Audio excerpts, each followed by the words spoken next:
मैं ये बताना चाहता हूँ इस पृथ्वी को, देखिए युग परिवर्तन हो रहा है और युग परिवर्तन में भारत की अग्रिम भूमिका आ रही है, मुख्य भूमिका आ रही है।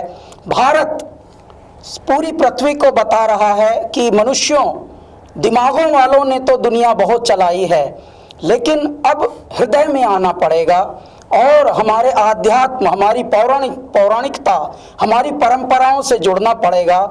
उसी का एक प्रतिरूप है ये कि मध्य प्रदेश शासन और संस्कृति विभाग द्वारा प्रधानमंत्री जी के नेतृत्व से, वहाँ के मुख्यमंत्री जी के नेतृत्व से जिस प्रकार से हमारे आध्यात्म का पुनर्जागरण हो रहा है, इसी प्रकार से एक तरह से संस्कृति का अभ्युदय और ये एक स्वर्णिम पल हम कह सकते हैं हो रहा है। 11 अक्टूबर को प्रधानमंत्री जी अनावृत करेंगे जय श्री महाकाल लोक, यानी उज्जैन, जो सप्त ऋषियों द्वारा बसाई हुई नगरी है, जो पृथ्वी पर पहली नगरियां 7 बनी थी, उनमें से उज्जैन एक है जो भारत के मध्य में स्थित है। उसका थोड़ा सा पुनरुत्थान हुआ है। क्यों? क्योंकि हम लोग बहुत हैं पृथ्वी पर और धीरे धीरे सब चीज़ें कंजस्टेड हो गई थी, तो अब वो थोड़ा थोड़ा उसका जीर्णोद्धार हुआ है।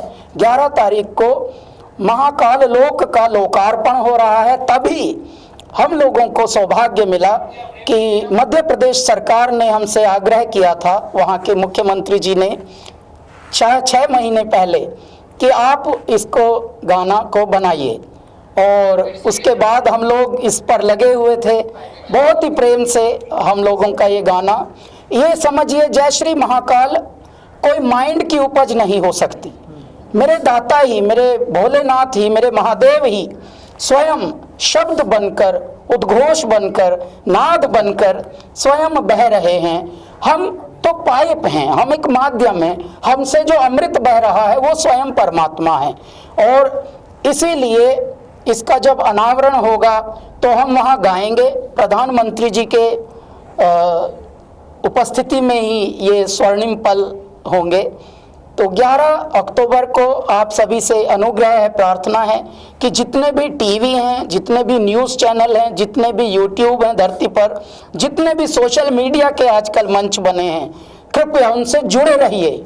भोर है ये पृथ्वी पर, भोर में ब्रह्म मुहूर्त में होगा। 7 बजे का ही हमें समय आवंटित हुआ है ब्रह्म मुहूर्त में, सुबह, यानी जब सूर्योदय होगा तभी जय श्री महाकाल का उद्बोधन हो रहा होगा।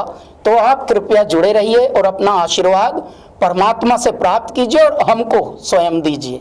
कैलाश जी, हिस्ट्री में आपका नाम, जब उज्जैन कॉरिडोर की बात की जाएगी, आपका नाम सबसे ऊपर रहेगा।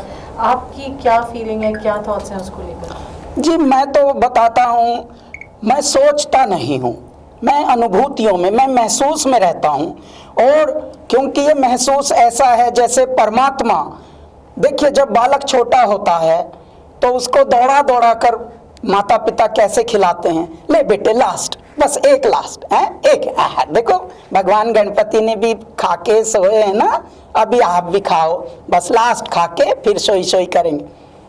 परम पिता परमेश्वर हम सभी को दौड़ा दौड़ा के खिलाते हैं, इतना लाड़ करके खिलाते हैं, बस हम में सुपात्रता होनी चाहिए। और मैं ऐसा मानता हूँ कि शायद हमारे कुछ कर्म में, हमारे पुण्यों में, हमारे प्रारब्ध में इस तरह का कुछ पुण्य रहा होगा, इस तरह का कुछ सुकर्म रहा होगा, सत्कर्म रहा होगा। हमारी जो बैलेंस शीट है उसमें शायद ऐसा रहा होगा कि रिटर्न चेक आएंगे सरकार से, तो वहाँ परमात्मा की सरकार से, यानी परम सत्ता से हमको ये अच्छे सौभाग्य के पल मिलते हैं कि उनकी सेवा, उनकी स्तुति, उनका मनन करने का सौभाग्य प्राप्त होता है। शायद ये सुशुभ कर्मों का फल है। तो ऐसे में हम जो अनुभूति, जिस अनुभूति में हम हैं, जिस एहसास में अब हम हैं, बस यही है कि ईश्वर को जितना नमन किया जाए, जितना धन्यवाद दिया जाए, वो कम है। कैलाश जी, मैं पर्सनली ये जानना चाहूँगा कि क्या भगवान महादेव के ऊपर काफ़ी गाने बनते हैं और हर सिंगर एक अलग अलग गाना प्रकट करता है। मैं जानना चाहूँगा आपसे, कितना मुश्किल होता है कि वो एक ही टॉपिक, मतलब एक ही महादेव को लेकर वो बार बार वही चीज़ें गाना, कितना प्रिपरेशन करना पड़ता है उस चीज़ के लिए? ऐसे तो इस पृथ्वी पर हर कार्य हो चुका है, कोई भी ऐसा नहीं जो अब तक ना हुआ हो, परंतु काम करने का ढंग जो होता है वो निराला होता है और वो आपको भिन्न कर देता है। आज तक बहुत गाने बने थे, लेकिन पृथ्वी पर जब हम लोगों का पदार्पण कराया ईश्वर ने, तो हमारे ढंग अलग थे, हमारा रंग अलग था, हमारी खुशबू अलग थी। इसके लिए जो गाने मात्र मंदिरों में, देवालयों में और इस तरह की जगहों में, आध्यात्मिक स्थलों पे बजते थे, वो धीरे से क्लबों में आ गया, युवाओं तक आ गया। अगर बम बम बम बम बम बम बम बम बम लहरी, अगर बम बम बम बम बम बम बम बम बम लहरी। और 18 साल हमारे जीवन को हो गए संगीत में। अभी भी जो आज के गायक हैं, आज के संगीत के साधक हैं, वो लोग भी इस पद्धति को अपनाने के लिए उत्सुक हैं, जिज्ञासु हैं। परंतु आज भी जब हम कुछ नया करते हैं तो वो करते हैं जो पहले न किया हुआ हो।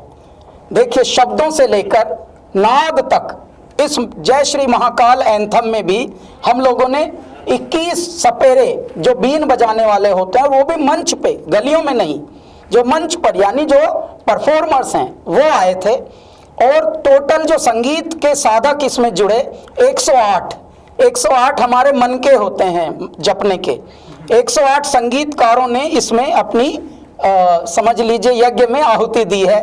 और 21 जो बीन प्लेयर थे वो आए थे, साधक बोलता हूँ मैं उनको, और वो महादेव के, वो नाथ संप्रदाय के होते हैं, महादेव के भगत होते हैं वो। तो बगल बच्चा बज रहा है। इनफैक्ट आप दंग हो जाएंगे, आज हमारा शूट है वीडियो का और उसमें भी हम बगल बच्चा लेकर ही नाचने वाले हैं। हमको नाचना नहीं आता, लेकिन हम क्या करने वाले हैं, हम पगलाने वाले हैं ऐसे करके। तो आप देखिएगा, देखिए परमात्मा को जो प्रेम करते हैं आप तभी कर सकते हैं जब पूर्ण समर्पण हो। यदि आप माइंड से कुछ उपज करेंगे तो मनोरंजन का कार्य हो जाता है। हमारा मनोरंजन का नहीं, हमारा तो आत्म मंथन का है और ईश्वर मनन का ये कार्य होता है। हम ध्यान में बैठ जाते हैं, मेरे दाता अभी आपको ध्याना है, बस आपको यहाँ से आना है हृदय से। ऐसे फिर बहते हैं नदी की तरह शब्द भी, क्योंकि इसकी अगर ओपनिंग लाइन में बोलूं तो भारत मध्य स्वयंभू ज्योतिर्लिंग यजामहे, हे पार ब्रह्म परमेश्वर शिव शंभु दयामहे। यहाँ से हमारा गाना प्रारंभ होता है।